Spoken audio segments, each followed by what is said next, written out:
Yo, what's up, yo? Welcome in. It's a brand new episode of Snaps here on this Monday, September 30th, almost into October. What a amazing football weekend it was. So much to break down. Me and Aaron were both together and apart this weekend in our show, so I'm glad to get to do this full Monday recap. The only reason we didn't do a Sunday one was because we ended up doing a couple of shows on Saturday, but we are going to break it all down today, guys. We will once again talk UGA Alabama, as I spent all morning watching the film on that game, kind of catching up since, it was weird. We were both doing stuff at the same time in the game, right? We got OU Auburn to talk about, Colorado UCF, Penn State Illinois, Miami Virginia Tech, which feels like it happens 30 years ago at this point. Kansas State Oklahoma State, Arky A&M. There's other news to get to as well. So very excited to be here. Guys, very excited for 25.3K subscribers as well, helping us knock the 25K goal out of the park here in this month. Freaking massive. Aaron, what should our next goal be? Have you thought about it yet? 30, right? 30, get out of the 20s. You think that's realistic? You think we get to 30 by the end, guys? I don't know. I think we get to 30 by the end of the season. For the moon. I think we get to 30 by the end of the season. Oh, I'm talking about the end of October. Oh, we're going to make October goal here. Ooh. Yeah, October goal. A little Halloween. By the time your boys at Mickey's Christmas party in Disney World spending money that I do not have, how should we be feeling? Maybe 30, maybe 28, something like that. We'll see. We'll talk about it. What's up, though, Aaron Murray? Have we recovered yet? How you feeling, dude? I feel better going back and watching the tape this morning. Rewatched the game, coach's copy, so getting to get a better feel for everything that went on. It was an awesome game, as we'll break down. I did my reaction live from Tiger Stadium on Saturday night right after that game. But it looked worse and it felt worse. Like they always say, T, I'm sure you've heard this before. It's not as good as you think it is, and it's not as bad as you think it is either. And I think as Georgia fans, you think the world is coming to an end. You think it was awful. I thought it was awful. I'm like, Alabama is a way better team. They're faster, they're bigger, they're stronger, they're more physical. All that's like, that was my feeling watching it. And then you take a day or two and sit back and then rewatch it with fresh eyes. And you're like, you know what? Maybe not as bad as I thought it was. There was some really bad stuff, but overall, not as bad. So never as good as you think it is, never as bad as you think it is. I mean, you cannot come back down from 28 to nothing in that environment and be like, oh, God, we're awful. Now, again, that's also not to take away from Alabama. What I witnessed Saturday night and again, rewatching this morning are two just absolute beastly heavyweights who were trading haymakers, and every time it looked like you had one knocked out, the other one, despite being a bit wobbly kneed, would find a way to come back and hit back. And I think there's a lot of heroic moments on both sides. And Ryan Williams probably had the best single football play I've ever seen in my entire life. I keep trying to think two about of them. Two. No. I look, I know the other catch is awesome too, but in the context of when he made that final play, where Georgia somehow, against all mathematical odds, finds a way to take the lead, all the momentum's on that side. You got to have a play. You haven't had a play in a while now. And the 17-year-old, it's everything. It's the actual skill required to make the play, but it's also the when it took place. And I don't want to be a prisoner of the moment. Why not? But I am really struggling to come up with a better football play. Maybe like the Michael Crabtree catch stands out, but even that's a way higher skill ceiling than the Crabtree catch. I mean, I thought RG3 on Twitter broke it down really well, where he said basically he mosses the DB. Yep. Then he does the Michael Vick make the two defenders run into each other with this Mhm. crazy spinning juke that I've never quite seen He before. he levitated a little bit too, and he Yes, kind of just yes. stopped. No, it was like a hezzy jump stop spin juke with a man coming up from behind, where if you look at the end zone copy, he could feel him, he couldn't really see him. And then so he does the Moss into Vic, and then he turns on the Tyreek Hill burners, runs the guys to the end zone. I mean, unreal. And then because he's just an absolute fucking menace, he does the dirty bird in the end zone. Then he changes his profile pic to Michael Vick with a puppy. I mean, he's 17. He's got more money than everybody. He's got Turkish veneers. He's got the Alvin Mack. Shout out to the program. Kill everybody eye black on. I mean, Ryan fucking Williams, take a bow, dude. Take a bow, dude. You're not. We need to stop saying, oh, he's 17 years old. He's a grown ass dude at this point. You can't do that and be a little boy anymore. You're a man, and to do that against that defense. Listen, at the end of the day, both. This is what I was going to be looking for. This is my keys to the game. We laid this out for everyone last week. How do the DBs perform for both Alabama and Georgia? Have you ever seen Alabama and Georgia play that bad combined in the defensive backfield? You've had Nick Saban, which is his baby. You've had Kirby Smart, which is his baby. And first half, Georgia's DBs were horrendous.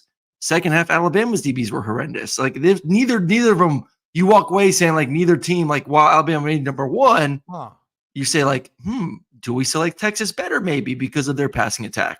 I mean, so it's interesting though, because for about 2.5 quarters, I felt like Alabama had blanket coverage on Georgia. I mean, Carson Beck did not have a lot of separation to work with there. It felt like for a long time. They did a lot of drop 8. Once they got in that lead, they were dropping 8, dropping 7, and that's Georgia got away from the run game. To check down constantly a lot. Even though, credit to Georgia, that is one of the parts of the comeback that I want to get into. They started the comeback by running the ball, right? They did not panic and immediately just say now they kind of ended up getting there a bit in the end. We got to just start throwing it, and they were having success, so why not? But to kind of just to calm everything down, to make it to tourniquet the bleeding. Etienne, I thought, had some really nice moments early on before Beck kind of took over.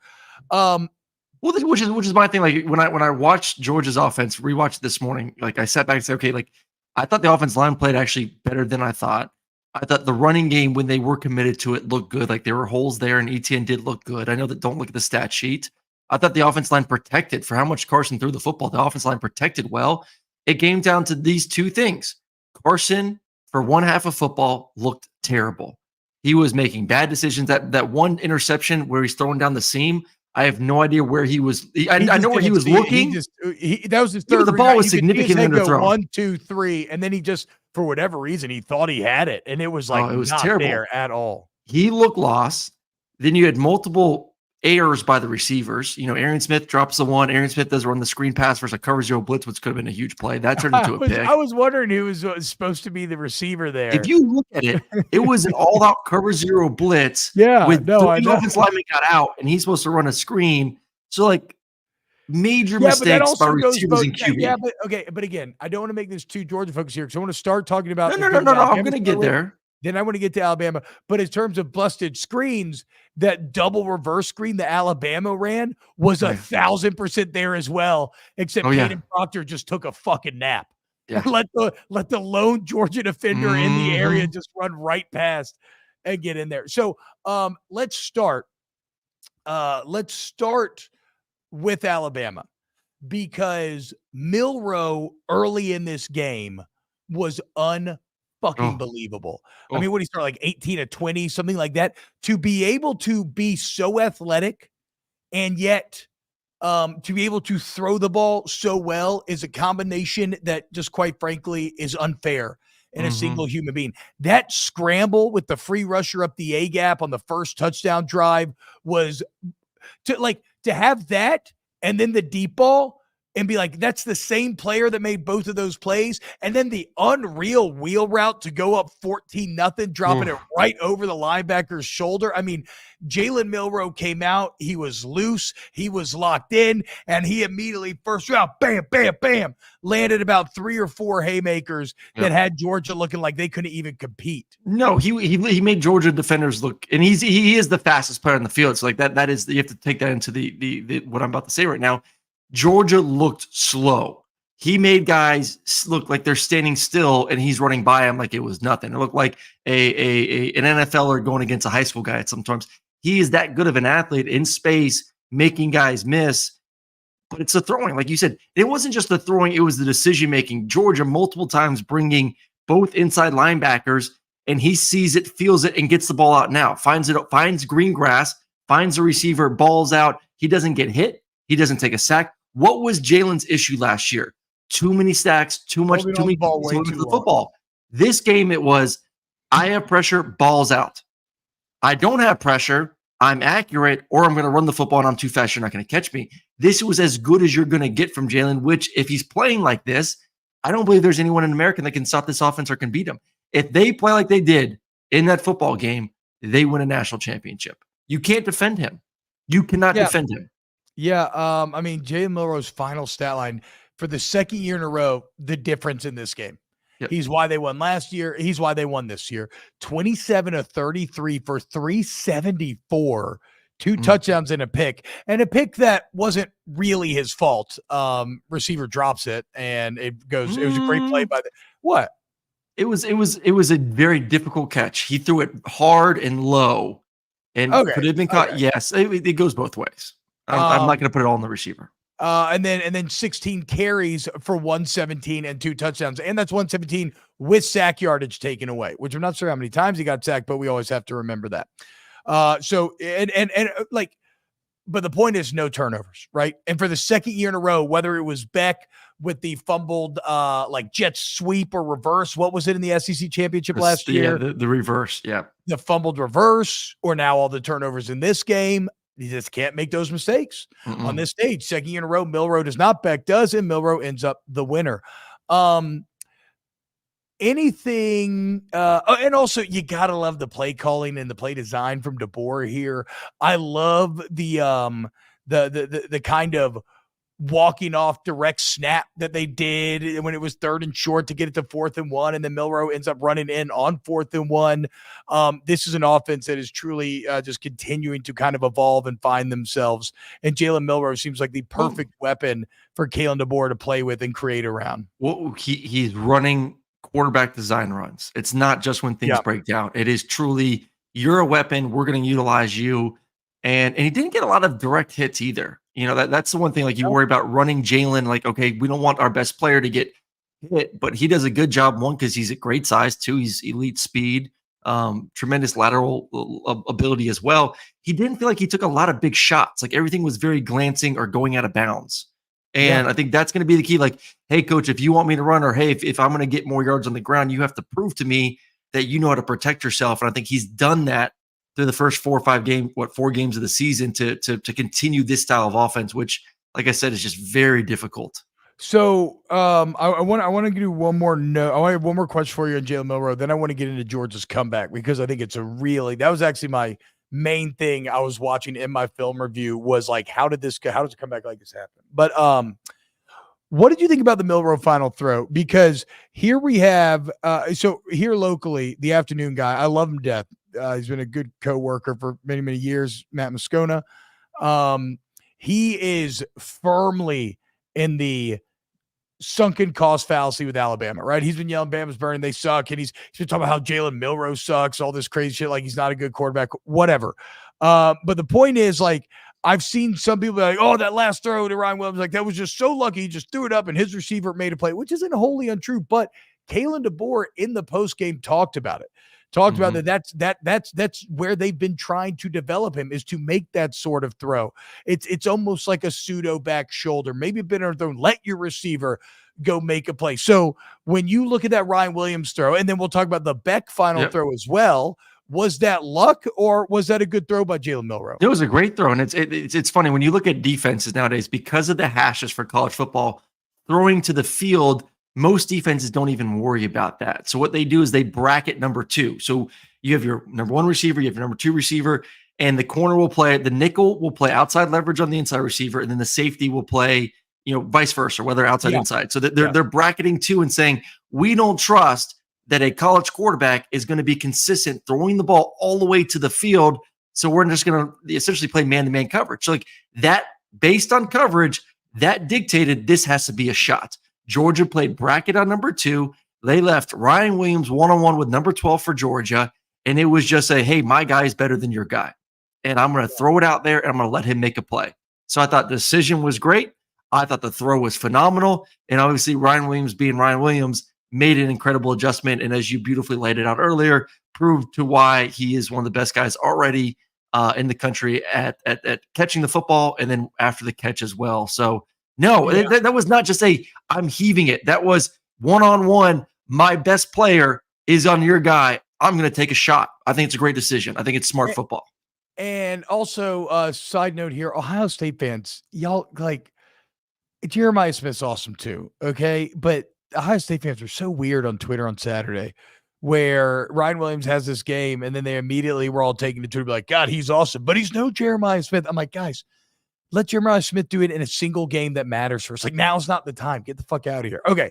Now compare that throw then to Carson Beck's decision at the end, where he has one-on-one with Colby Young. Georgia's moving the ball very well. Beck is red hot at this point. He too goes for that big shot to try and win the game. And I'll say this, Aaron, to my eye, my reaction to that was unreal disappointment in Colby Young. Not that he couldn't do what Ryan Williams did, but he almost looked like surprised that the ball was thrown to him. Like he didn't look ready to fight for it. No. When that ball is in the air, you have to be willing to go up and die for that ball. Colby Young was almost fading away, like he was gonna somehow, like he was letting the ball go to him and not going and attacking that pass. And that ends up being the difference. Well, I think you need to back it up a few plays before that when Colby Young had one-on-one and Carson Beck significantly underthrew him. So yeah, and that one worked out. Yeah, that one worked out, right? No, it didn't work out. Well, I thought that's when Young just came back and caught it. No. That was an incompletion. So like let's just go to because I was known, not to toot my own horn, I was known as one of the best back shoulder throwers in college football when I was playing. Like that was my thing. Like I was really damn good at seeing it, reading it, throwing it. Go look at the highlights. Don't fucking doubt me. I can throw the hell of a back shoulder. Okay. Like I was the king of back shoulders back in the day. Like, that was my thing. We agree. You're like the number one SEC. I just, in case anyone wants to chat, wants to talk some crap, go watch the damn highlights. Yeah, Locke, damn right. You know what's right. Anyways, so let's go back to Jaylen's back shoulder. It's one-on-one press coverage, and they're fighting down the field. Like no one's winning, no one's losing. It's one-on-one. It's a good battle. That's an opportunity to throw the back shoulder. If your guy gets on top, obviously you throw it down the field. If he's losing, back shoulder. But it's easier to see, obviously, when the guy is in some sort of combat at the line of scrimmage, because you see if he wins or not right off the bat. Carson's play where he significantly underthrew it to Colby, not the interception, a few plays before that. That was an incompletion. Yeah. It was off coverage. The DB's feet were stuck in sand. He was sitting there catching. At that point, you're not throwing a back shoulder fade. You got to throw it. You got to trust that your receiver is going to step on his toes and then get north, and then you just got to launch it out there because that guy is trying to catch. He's anticipating something shorter.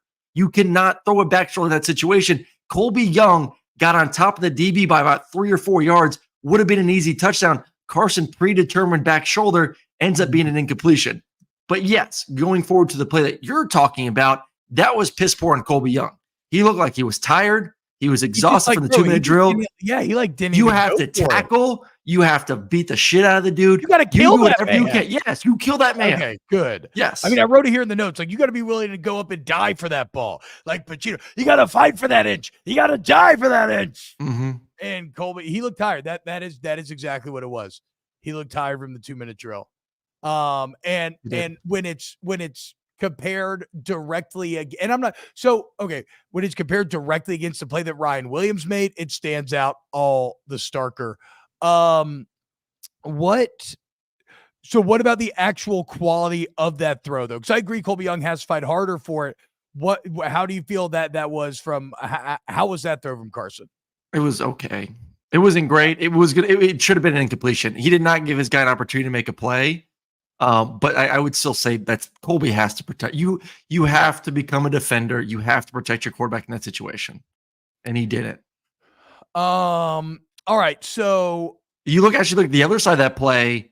You have off coverage versus Colby. So once again, you're anticipating back shoulder, which is hard to do when the DB's off. Other side of the field, you had Arian Smith one-on-one press coverage, which going back to it again, a little bit easier to see because does my guy beat him? Throw it down the field. If my guy not, then I go back shoulder. It's just you get so much more information quicker. It's less guessing. Arian Smith beat his DB like a drum off the line of scrimmage for an easy touchdown. But I get it. Carson's going to Colby Young, who's the big guy, but he just predetermined back shoulder fade twice against a DB that was off and that was catching instead of running. And it's just very easy on the DB to make a play. I mean, some fascinating some fascinating insight here from Aaron in terms of like these are the little details that end up making all the difference in the world.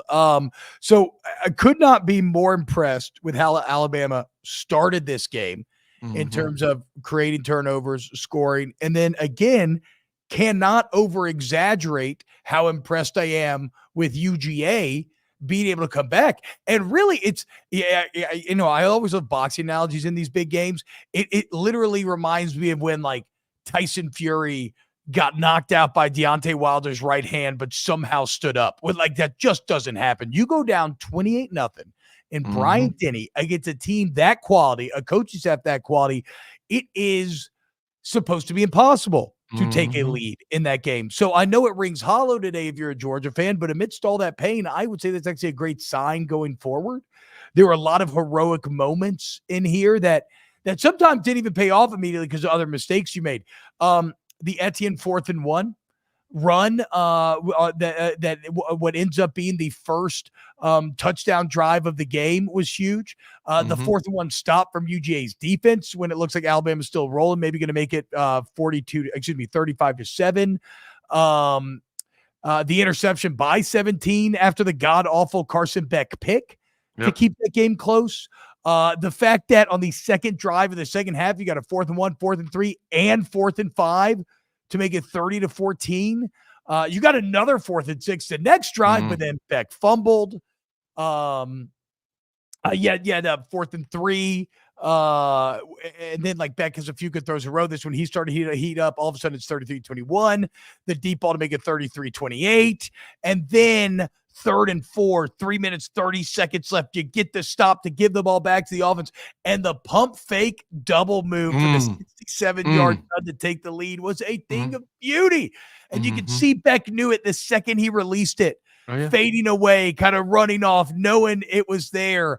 And so it's just, again, the salvos exchanged by these teams for Bama to do what they did at first, unreal. For Georgia to come back, unreal. And then for Ryan Williams to literally make the greatest college football play that I've ever seen in my life and punch back after that double move touchdown. It all just boggles the mind. And then Georgia had some life yet. Like any great horror movie, the killer had one final gasp in him before, as we discussed, it's an unbelievable game. Young just couldn't come away. Unfucking real game. What do you take away? Both teams should feel good about themselves after this game. Both teams still absolute championship contenders. I want to bring up a Hugh Freeze thing here because I said this after the game on Saturday because it was, like I said, watching it then I felt very different than what I do now. Then I said if that game's played 10 times, Alabama wins it 7-10. I thought Alabama was the better team. They won. They look more physical. They look faster. Rewatching it now, I'm like, oh, they look the same. Like, I don't know. It's a coin flip. So, like, what I need to watch closer? Okay, so I would say this. My thoughts are that I still got to give Alabama the 6-4 or 7-3 advantage because of Milroe. I think we've seen it now 2 games in a row. He just, as good as Beck was, Beck's made those mistakes 2 games in a row in this series, and he doesn't have the legs that Milroe does. And Beck actually had a couple nice moments with his legs, but I mean, whatever. It's just it's not the same. I think you made a very good point there. Of you have to take into account the SEC championship game because Georgia was supposed to be the better team then as well, and that was on a neutral site / more favored to Georgia, obviously being in Atlanta, and Alabama still won the football game. So this is back-to-back times of, people crowning, including myself, that Carson is this guy, and then in this game, Jaylen is one, and he's played great. Now, help me out here, because when I rewatched the film, I was kind of mainly angling from a how the hell did Georgia come back angle, right? And so I'm mainly looking at like, okay, how did they get off the field on 3rd down? How did they create the big plays to score offensively? But I did not dive deep enough to come away with a great understanding of like, what did Georgia change defensively to suddenly stop Alabama for as long as they did compared to that first half? Well, they stopped. The first half, they did a terrible job of creating any sort of leverage on the outside. I mean, they were getting blasted. Like, they'd get into a bare front, and the tackles or tight ends were able to get that 5 technique to the inside, and then they were just hitting the outside, bam, bam, bam, bam, bam. Like, so they were better disciplined on the outside, not allowing those big plays to the perimeter, and they did tighten up a little bit with some of the coverages. Like I said, they got into empty a lot in that first half. Alabama, Georgia would bring pressure. Safeties are a little bit too slow to come down, and it was just like an easy 5 or 6 yard completion. And the big thing too from Georgia that you're not used to seeing, a lot of missed tackles. Like Malachi, who's the premier safety in college football, missed like 3 or 4 tackles. Yeah, and like that all kind of played into a really bad first half where things looked to be happening at warp speed for Georgia. And Jaylen was just processing it so nice. Like that spread offense. Hey, you want to bring those middle linebackers? Bam, 5 yards, turn into 15 yards. Yeah. So a mixture of that Georgia got better in the second half. And then you go back to like, again, that first drive where free rusher up the A gap, but Milroe's Milroe. And so he just goes like, what was making Matrix? Who was even making Miller miss in that situation? It was making him miss, then a safety and a linebacker being there, and then he still ran around those guys. You're just like, oh true. God. Oh my God. So look, great game, guys. You know what though? Georgia fans, I know it fucking rings hollow, like I said, and it hurts, but you shouldn't feel awful. It's the same thing I said about USC coming out of Michigan. To find a way to take the lead late in that Michigan game where USC looked like they were cooked, I said, look, that'll pay dividends going forward. Look at USC this last weekend. They get down 21-10 to Wisconsin. They don't panic. They win 38-21. The elements of character that it takes to be in that environment and come back mean you are still very good. You're just as relevant. And yeah, man, while I would favor Alabama in a rematch for the Milroe factor, it ain't no 9 out of 9 times. Ain't no Hugh Freeze bullshit. This game could still go either way, but credit to both teams. I'd go 6 out of 4. I'll take it down 1. I was 7 out of 6.5 to 3.5. I'll go 6 to 4. I'll go to 6 to 4. Either way, man, very impressed with both sides, and the legend of Kalen DeBoer begins. Oof. And now Georgia, 49-3 in their last 52, with the only. Did you see the Kalen DeBoer? Did you see the Kalen DeBoer stat of his wins? 6-0 versus Kirby, Sark, and Dane Lanning. Yeah, he's fucking incredible. I don't. Guys, go back and watch snaps from the day Nick Saban retired. Who was the one guy that I was immediately telling you I was terrified of getting the job? You said it. Like from day one, he's been winning in a Ford Pinto, winning races, and you gave him a fucking Lamborghini. Anyway, huge. Okay. Anything else, Aaron? Anything else in this game? No. Awesome football game, man. Awesome football game. We should get more and more of these. Can't wait for the rematch, dude. I don't know if it comes in the SEC championship or what, but I can't wait now for Tennessee, Bama. I can't wait for Tennessee, Georgia. These games are going to be so sick. Texas, Georgia. Yeah, Texas, Georgia. All right, next. Yeah, there may not be a rematch, but there's a chance too. Okay, next on our list. Do we want to talk any more Kentucky Ole Miss? I mean, we reacted immediately to No. that game. I want to hit. You I want want to to. I hear our want to. thoughts on that? You I want to know go this might Colorado next? Yes. I know it might Okay. drive people crazy, but I think it's they deserve it after that win. So Colorado, UCF, Colorado double-digit dogs going into this game against UCF, and yet they emerge as the 48-21 winners. The most solid game I feel like I've ever seen Colorado play in terms of defense, not needing Shedeur to throw for 700 yards. I think he ends up with a very great 290, 3 touchdowns. And then really the story is Travis Hunter, who I believe is actually third in Heisman odds right now. Milroe's 1, Cam Ward is now 2, but Travis Hunter 3, as he comes away with a pick, a touchdown, and continues to show you why there's nobody else in college football like him. Well, it wasn't even so. First of all, you were a double-digit dog on the road after a crazy game the week before, and you traveled across country and were able to win in that fashion against a team that was frankly not a good matchup. Let's be honest. Going against UCF and Gus and that rushing attack, one of the best rushing attacks in America. And you have a physical quarterback. You have 2 really good runners, led by RJ Harvey, and you did really darn well. Neither of them got 100 yards rushing. So for Colorado to be more physical defensively, which you look at them the past few weeks have gone better defensively, and then themselves to run for 128 yards and 4.4 yard average is they seem to be putting it together, playing better defense, committing to the run and running better. Then obviously Shedeur is going to be Shedeur, and he's going to get even better because of the run. So all of a sudden you look at Colorado and the Big 12 is kind of a shit show right now, which we anticipated. And there's a chance. There's a chance. I still don't have them. I still got my Big 12. I still got Kansas State.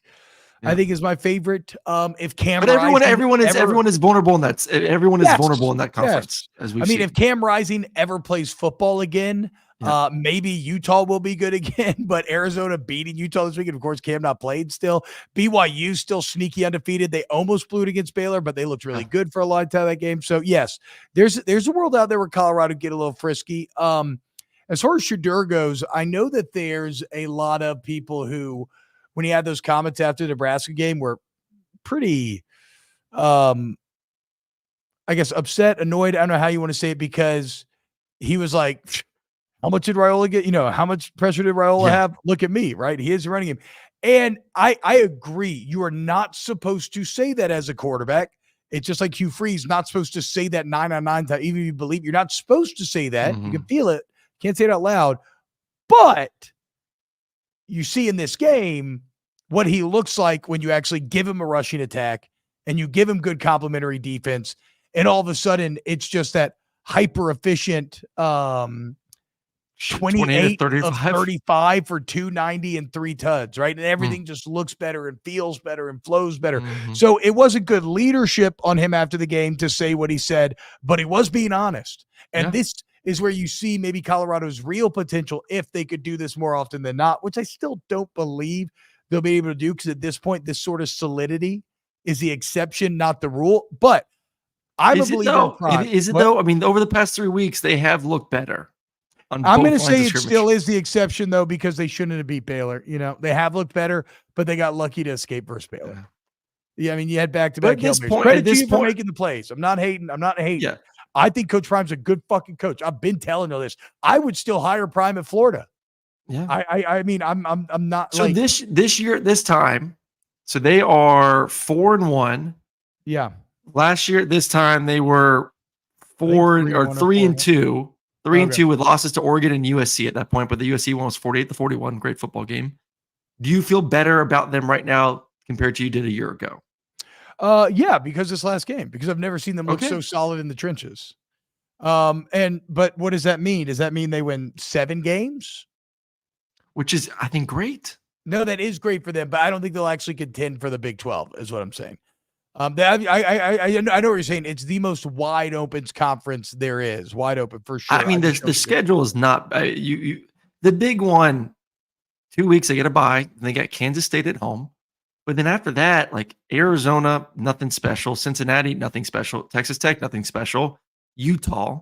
But then you have Kansas, nothing special this year, and Oklahoma State's nothing special either. So again though, Colorado, but but you could say nothing special about them as well. You can, but at least they Except got that they have two of the playmakers. best players. Yeah, except Two of the best players. That's true. That's actually factually untrue what I just said. But we were saying before the season, like, there's no chance they can beat Kansas State or Utah or Kansas or Oklahoma State. But now all of a sudden, two of those teams look like shit. So it's like, okay, that's two more wins that we were not expecting they would be able to get the back half of their schedule. That's true. That's true. But either way, just again, 14-point dogs, guys. That's a lot of points. And now Prime punching back against the haters. Bad loss for Gus here. It's kind of set up for UCF to make a statement. Thought we might be coming in today. I'm talking about how, because UCF had that crazy comeback against TCU where it looked like they were cooked. And then you're thinking, oh man, is UCF maybe going to fight for that Big 12 championship? And now they feel like, no, they will not. All right, from the Big 12, let's head over to the Big 10 as Penn State and Illinois got in a classic Big 10 battle here. Whiteout at Penn State, stadium packed, absolute insanity like it always is. And Illinois, we just saw them play very well against Nebraska. We know this is a team that is Brett Bielema's got built in a nice way. They got a very good secondary against Nebraska. They said, look, we are going to stop the run and we're going to force Dylan Raiola to beat us. I believe that would have been the same plan they would have loved to try to do against Penn State, force Drew Aller to be the one to have to beat us. But Aaron, that Penn State, that's like Nebraska on steroids, right? Yes. At the end of the day, Singleton goes for 102 and a touchdown. Katron Allen goes for 92 and a touchdown, 94. They've been, this is their third year starting together. So yeah, just even though I thought Illinois actually like really scrapped and fought and whatnot and held this thing close for a while, Penn State just too talented. Yeah, I know. That's what I'm saying. But Penn State just too talented in the end for him. I really like Penn State's offense right now, too. I think they miss a couple field goals and end up having to go for it on fourth down one time when they could have kicked it. So, like, this game could have been, more like 30-7 if it wasn't for damn kickers, college kickers. But, like, Drew Aller looks really good right now. Like, I know the stat line, 15, 21, 135. You're like, But, like, this is a very efficient offense. He looks comfortable. He looks poised. He's throwing it early. He's throwing it with confidence, throwing with some mustard. He even ran it a couple times. His big, slow, white ass looked pretty good doing that. So, like, this is an offense that O-line check, running backs check. Drew's playing like we thought our Penn State fans were dreaming he would play like. And then your defense is kicking ass as well, too. So doesn't this go back to what we're talking about? Like, Aller still, like, he was a young quarterback last year. Know. Like, can a guy get time to develop? Fuck, even look at Brock Vandegrift through 4 games. Look at Brock Vandegrift against South Carolina and watch Brock Vandegrift against Georgia and then watch this last game and you see somebody getting better every single fucking start. Like, of course 100%. Drew Aller's playing better. Also, Penn State's defense, absolutely freaky. So you come out and give up an opening drive. They go 75 and score. After that, 13 TFLs, 7 sacks for Penn State's defense. I mean, dominant stuff there. So, Aaron, where do you rank Penn State in the Big Ten then now? Oregon taking care of business kind of quietly this weekend. I didn't watch much of that game. I didn't really watch it. I kind of lean a little bit more to Penn State being the number 2 team ahead of Oregon from what I've seen so far this season. I know they had the bad game versus Bowling Green, but Bowling Green seems to be getting, obviously everyone fits when they play them. Good. But like really impressed with the West Virginia win. And then now Illinois riding high after the big Nebraska win. Like I love the defense. And the big question mark was going to be Drew Aller in the new offense. How does he look? And every single game, he's answered the bell for me of just a very efficient, good-looking quarterback making throws. So I would say Ohio State 1, Penn State 2, Oregon 3, USC 4. There you go. A little Big Ten ranking. Credit to Penn State. Great win for the Nittany Lions. Ultimately, though, this is a better win than what I think a lot of people give it credit for on the surface. Ultimately, for Penn State, everything just comes down to the big games at the end of the year, right? And can they get anything done in the playoff? All right, next on this list. Sorry, I've got my notes today between 3 different. Okay, you wanted to go, or did I write this? Miami, Virginia Tech? Have we touched on it yet? I want to go OU Auburn, but we okay, let's go OU. No, let's go OU Auburn next then. Oklahoma in Auburn, in Jordan-Hare. Auburn's 5th game in a row at home. And unfortunately for Auburn football fans, the song remains the same. You play pretty well overall. Technically, you outperform them on the stat sheet, but at the end of the day, you end up with a loss once again. Watching the game multiple times, I still have no idea how Oklahoma won the football game. Like, it does not make it makes zero sense to me how Oklahoma wins the football game. I'm sitting like, there to say that like what pick 6 is because like I'm like watching that game, Auburn. It felt like Auburn should have won the game by 14 points. It felt like that. The entire game felt like that. It still feels like that when I watch it again. Wild. Question on Oklahoma's offense. And look, the defense I was disappointed in early on, right? Because I thought the OU defense was why they were going to go on the road through for 338. Then they rushed for another 140. Like, what was the final? The final yards were total yards 291 to 482. Yeah, bro. Look at the first downs. Possession 36 to 24. Look at the first downs 26 to 11. Third down efficiency, 2 for 11 for Oklahoma, 4 for 14 for Auburn. Like, how the hell does Auburn lose this football game? Because they're okay. So it's funny that you're setting it up like this, Aaron, because I don't get it. You know me, I love reading Bill Connolly, and he's always dealing with analytics and kind of statistical outliers. So we talk about post-game win expectancy, right?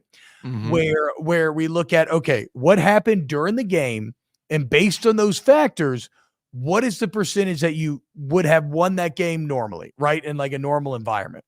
Well, this football season, there have been 13 games in which a team has had a 75% or greater post-game win expectancy and actually lost.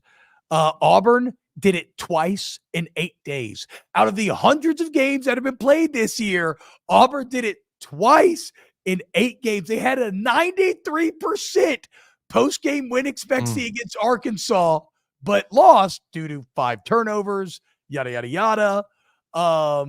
And then this game, they had a 75% post-game win expectancy. And that's not even getting into the Cal game where they should have won had they only turned the ball over 3 times instead of 5. So if you're asking how's Auburn lose this game and how is Hugh Freeze sitting there being like, 9 times out of 9 we win, it's because they're doing a lot of the work to get there. And this is not to say they're good, because this is what shitty teams do. But then when it matters most, they are just pissing down their leg consistently. Because I'm sitting here watching this game. I'm with you, Aaron. I'm like, is Hawkins really an upgrade over Arnold? It was never a quarterback issue at Oklahoma. Well, it is a little bit. It is. Right. It is, but it's an entire offensive issue. Like, all 5 of the receivers were out. Offensive line's not good. Running game's not good. It's just a bad offense for Oklahoma. So like to put it just on the quarterback was, for those who know football, I know everyone else wants to blame QB1 because that's the easy out there. But like, Hawkins was good, didn't turn it over. I guess that's the one positive. Like, at least he went on the road, had the nice run, was 10 of 15, wasn't asked to do a lot, but he didn't turn it over. Well, and credit to him. I mean, going on the road for his first ever start in Jordan-Hare. Are you shitting me? That is brutal. And then he came up with the deep ball at the end to set up the score. Yep. He once again, second week in a row, shows his boys he'll go body on the line, flipping over the top for the 2-point conversion.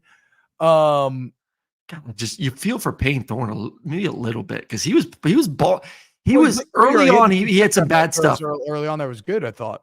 He had some good early on throws, especially down the field. He did have some bad throws that he got away with, like a lot of tip balls, a couple of plays that could have been picked. So like the Payne Thorne wanted to show up early, and it just seemed like, okay, it's one of those days where maybe it doesn't, because it would have happened by now, but then it got you at the worst time with the pick 6. And it sucked because they're showing pressure. I think it's your hot, because it was a 3-on-3 on the other side. So they're really not a hot throw over there. And the guy just dropped right underneath the same throw he had a week ago for the big touchdown, that little inside slant to number 2. he went back to the well, and Oklahoma just duped him and dropped the linebacker right underneath it, picked it off for the pick six. And a big win for Venables in that, look, man, the defense is why I picked them to win this game. The defense is what is the strength of OU, and if OU is going to be good this season and make noise, it is going to be based off the defense. Mm-hmm. So having a pick six be the difference is very validating. Yep. If I'm a Sooner fan. Still don't know how the hell they won that football game. Well, I mean, look, like Chad says, right? You get stuffed on 4th and goal from the 1. You miss 2 field goals. This time, instead of turning the ball over 5 times a piece like you have in the last couple, you only turn it over once, but it's a pick six to lose you the game when you are looking like you are going to ice the game. So brutal loss. Who knows what this means for Auburn now? Should be 4-1 analytically, sit here at 2-3, and now their next 3 games at Georgia, at Mizzou, at Kentucky. Yikes. What happens when Auburn doesn't make a bowl game? I don't know, dude. I mean, I think you just got to stay the course with Freeze, right? Yeah. It'll be better, but yeah, it's just going to be back-to-back seasons not making a bowl, though. I know. Oof. And now, if you're an OU fan, what do you get, a week off, I believe? Mm-hmm. Yep, you get a week off, and then it's the big boy. Oklahoma, Texas, the triple R back. And again, I don't, I think by that time Ewers is probably back. Mm-hmm. And I don't think Oklahoma has much of a chance here because of that offense, but maybe so. Maybe they'll have some of those 5 receivers back. Maybe they'll have one of them back. And their O-line, remember? I mean, I haven't looked, but I mean, remember Gabe telling us going into that Tennessee game, they're down to their 3rd string center. Oklahoma's got dealt a bit of a bad hand on top of it. So, but a good win here, a really good win here that was needed. All right. Next on this list, Aaron, we still haven't touched on this one yet, and I want to get to it. And that's Arkansas, Texas A&M, going down in Jerry World. We said it going in, and I feel like we had a good read on this game. Where ultimately Taylon Green is more exciting than like a Marcel Reed right now, who's like a better Hawkins. He's young, playing conservative, playing pretty mistake-free.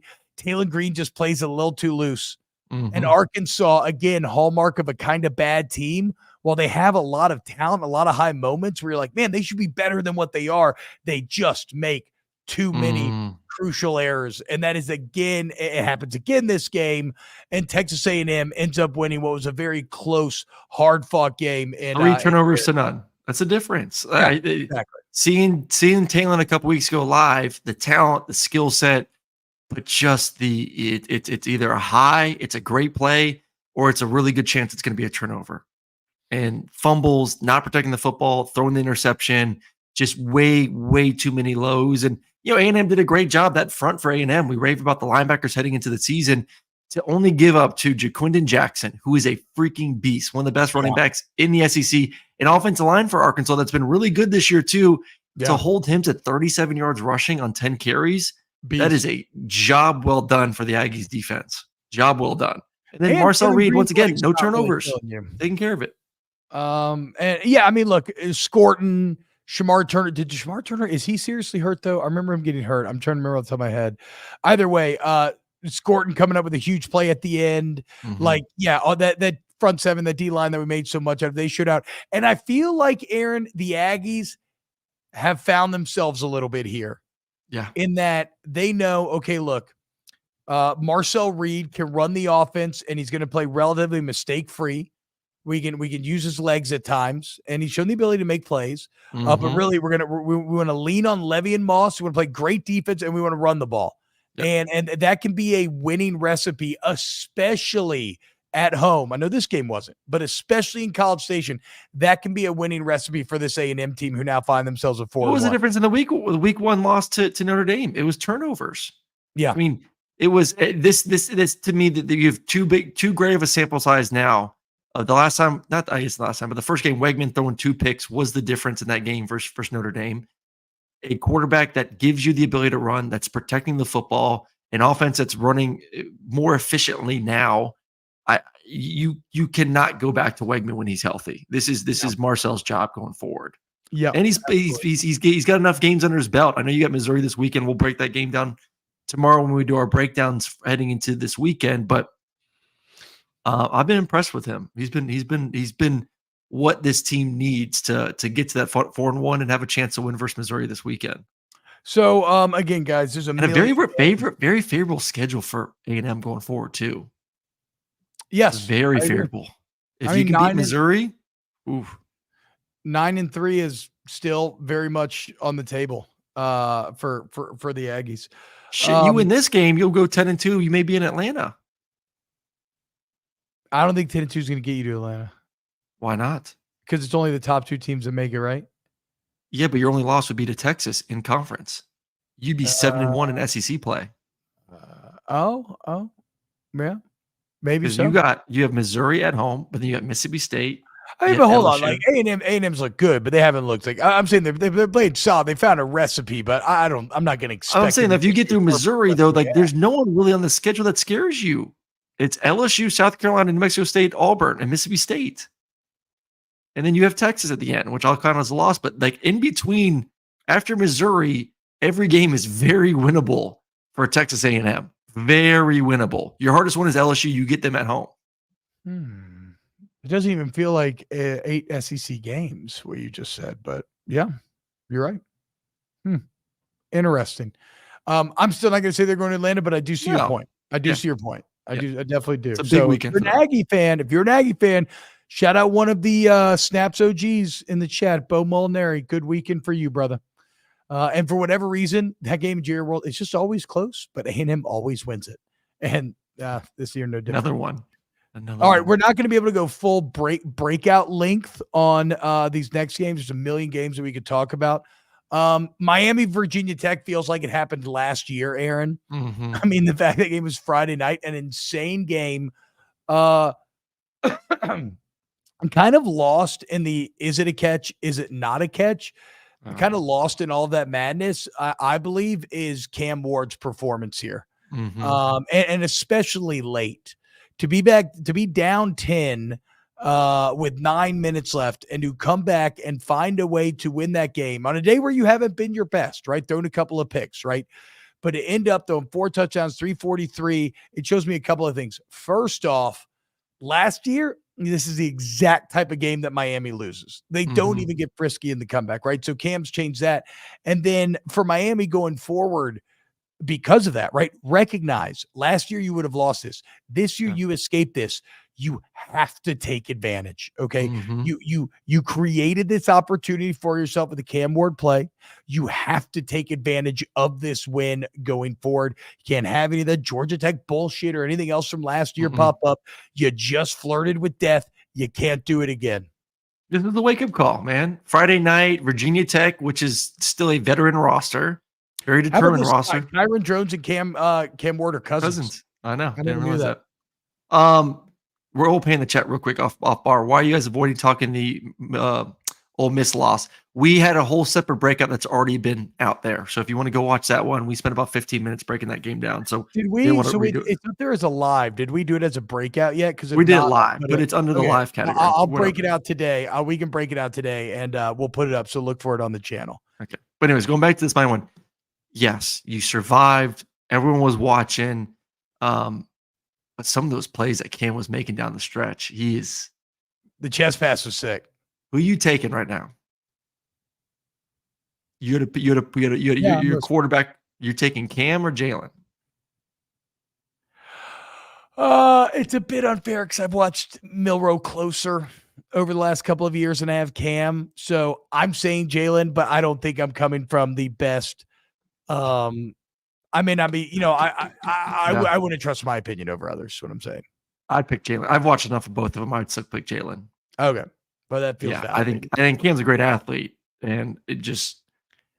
I do agree with this. Joe Dog's right. Cam is cool as a motherfucker in the pocket. He is. He has that lazy, in skateboarding, they call it steez. He has that steezy style of play where everything's just so like languid and kind of chill. Just like, oh, yeah. I also believe Miami was a little bit banged up defensively from listening to the broadcast on Friday night. Like there were some guys that were missing playing. So they lost Ruben Bain for the season, right? Which is still just, again, that guy is a guy who was one of the top 5 highest rated freshman pass rushers ever for Miami. Well, So I'm is he not for the I'm season? not I'm not too stressed. I'm more with you of like you found a way to win a Oh, game excuse me. at I'm home. sorry. I don't think it is for the year. I don't want to put out fake information out there. No, Bane might have even been in this game. Let me double check. Sorry, guys. Go ahead, Aaron. You're good. No, that's it for me. I think it's you know what the more interesting topic now is it seemed for a couple weeks that Miami was the only team in the ACC. Clemson, who we're not going to break down their game, but like Clemson is rolling right now. Yeah. Yeah. Like No, you've been on this one for a few weeks now, Aaron, and you're right. You said it. Like Clemson's schedule is such that they should play for the ACC championship. Full stop. Yeah. Especially and now all of a sudden, Klubnik is looking like he watched my quarterback breakdown after week 1, and he's actually letting that bitch rip. So good for him. Other games touch on here: Kansas State, Oklahoma State. Kansas State making a statement and kind of eliminating Oklahoma State in my mind. Aaron, it seems like we forgot the classic Mike Gundy rule, which is when you expect Gundy to be good, he sucks. And when you don't think about him, he ends up being way better than you ever expected. What the fuck has happened to Ollie Gordon? What happened to the offensive line? This was actually his best game running. I mean, this was his best game running. 15 for 76, baby. God. Best game he's had all year. That's crazy to think that Ollie Gordon's best game of the season. Let me bring up the game log. I believe this was the best game. Yeah. He's gone this year. I guess, I mean, if you want to count the first game, but like Arkansas 49, Tulsa 41, Utah 42, and then KSU 76. Unreal, dude. Unreal.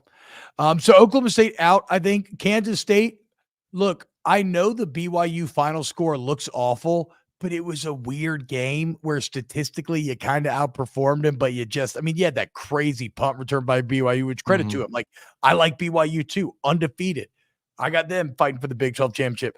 But Kansas State, I think this was a really massive response by them to say, okay, pump the brakes. Yeah. We still maybe are the favorites in this conference, and they eliminate, in my mind, the Cowboys as well.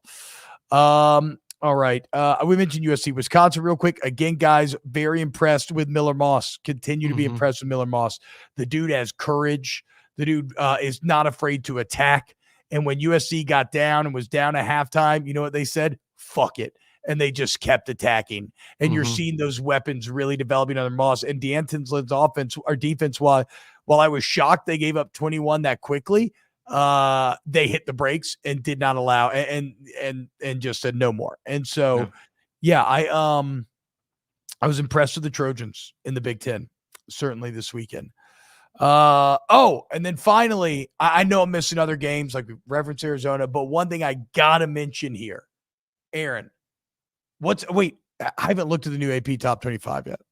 Yeah, we have to do our rankings here a little bit too. So because fucking Kurt Signetti, are you shitting me? Indiana, absolutely boat racing Maryland. Mike Loxley's been there for a while. Like he's been able to build Maryland into what he wanted to be. Signetti just got to Indiana. And all I could think about is that original press conference where the guys ask him, how do you sell your recruiting message? He's like, I don't understand. He's like, you're recruiting transfer. He's like, what do you mean? Transfer portal? He's like, all of it. He goes, I win. Google me. And here Indiana sits. Rourke is fucking balling. If we could still do quarterback film breakdowns, that's who you would need to break down. Indiana's undefeated, and look at them now. They're back in the top 25, baby. 23rd team in the country. Let's go, Hoosiers. AP top 25, the Indiana Hoosiers. Fucking Kirk. Should Kurt Signetti be the Florida head coach? No. Like, should they think about him? You say no? Why no? How so flippant with the no, considering what we've seen out of Signetti? I'm just saying, you're being a little disrespectful. I am being very disrespectful. Okay. Still Wayne's job if he wants it. Indiana's played no one, you say? Let's see. They haven't played anyone. They played Charlotte, UCLA, Western Illinois, and FIU. Exactly. No. They just fucking beat beat the shit out of Maryland. Yeah, that's another Big Ten team. Yeah.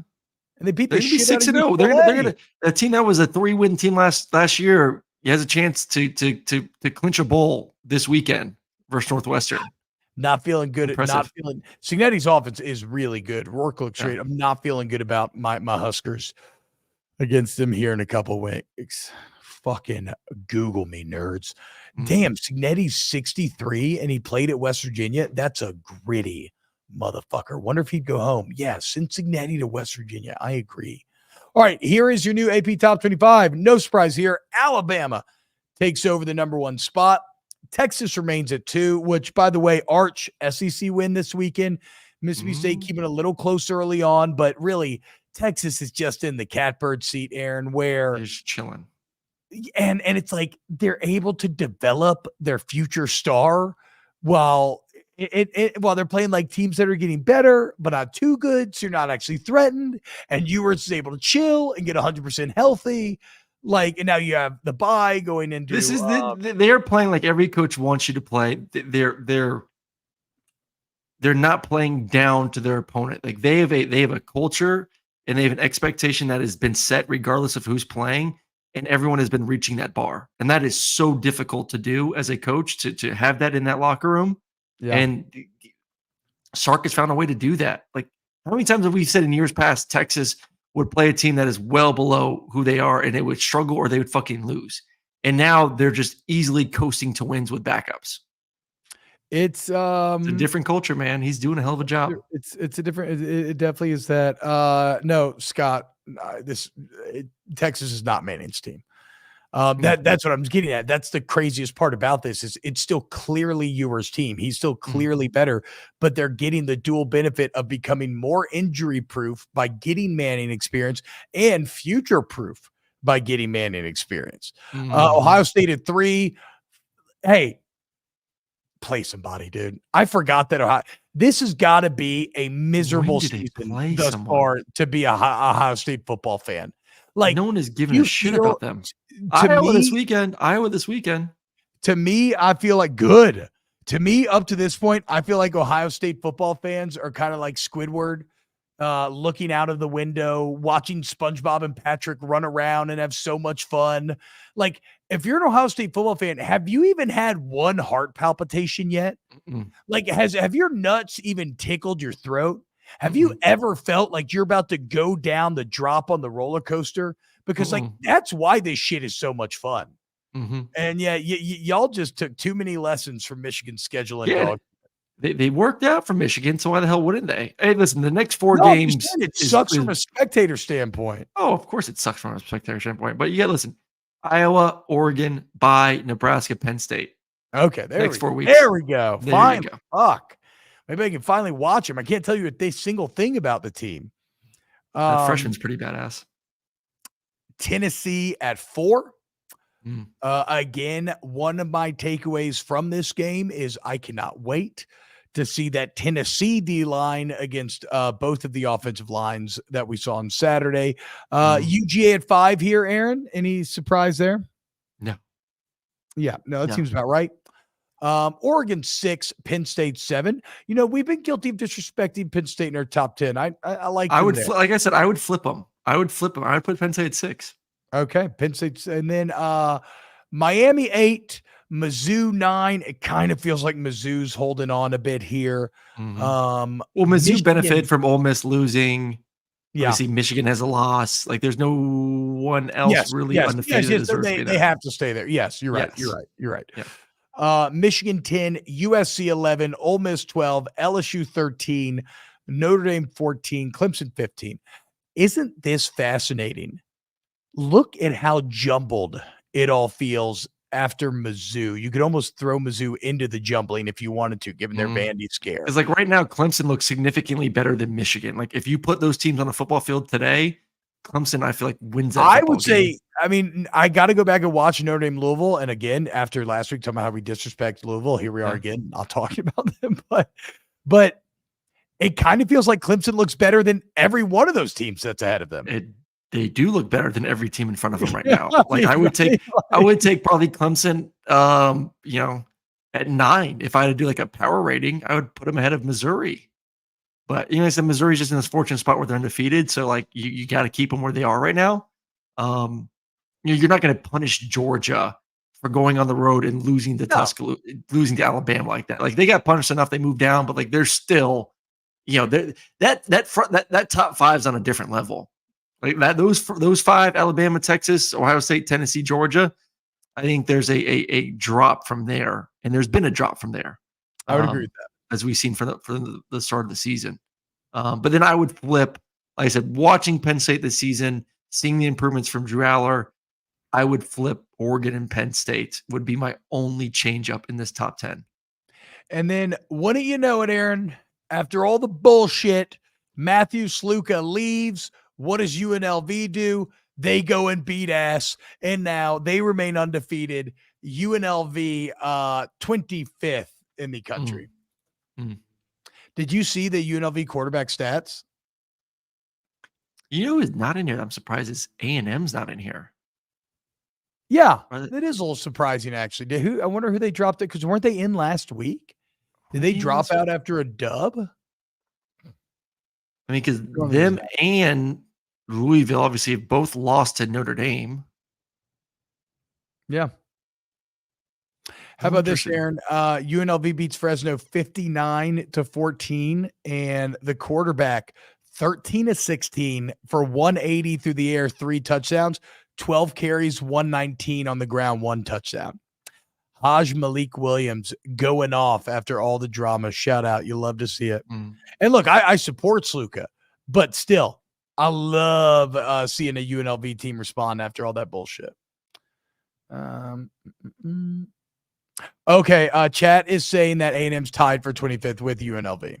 Okay, that makes which more I sense. agree. You know what? Put UNLV in there. Yeah. You know, it's keep them in there. All right. Is that it for today, Aaron? That's it for today. Hey guys, can't thank you enough. Can't thank you all enough. Please, if you're watching, hit the like button, share with your friends and enemies, your in-laws, your cousins, whoever else you claim to love. Of course, we'll have all of our breakouts coming up where you can just watch the individual recaps. Tomorrow, we will preview the weekend that will be another massive weekend of football coming up. So we'll break down all the big games. And here's to, thank you for 25K. Can we get to maybe like 28 by the end of the month? Something like that? Come on. I don't know. Do it. Come on. I don't know. Hit that like. Appreciate y'all. All right, guys. We love you, and we'll see you next time.